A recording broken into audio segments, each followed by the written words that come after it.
ഒരു നാട്ടിൽ ഒരു മന്ത്രവാദി വന്ന് അവിടുത്തെ പുഴയിൽ എന്തോ ഒന്ന് ഇങ്ങനെ പ്രാർത്ഥിച്ചിട്ട് കലക്കിയിട്ടു.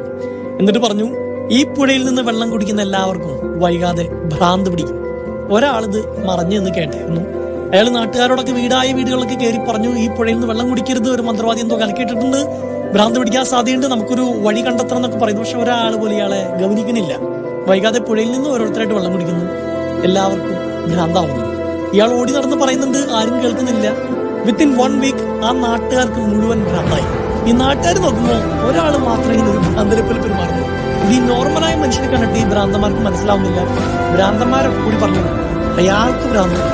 അങ്ങനെ അയാൾ ഓടിച്ചിട്ട് കല്ലെറിയാനും തല്ലാനൊക്കെ നോക്കി. അങ്ങനെ ഗതി കെട്ട് ആ നോർമലായ മനുഷ്യൻ ആ പുഴയിൽ നിന്ന് വെള്ളം കുടിച്ച് ബാക്കി ഭ്രാന്തന്മാരൊക്കെ നോർമലായി. ഖലീൽ ജിബ്രാന്റെ ഒരു കഥ ട്വീറ്റ് ചെയ്ത് പറഞ്ഞതാണ്. ഈ പുഴയെ വേണമെങ്കിൽ സോഷ്യൽ മീഡിയ എന്ന് പറയാം, യൂട്യൂബ്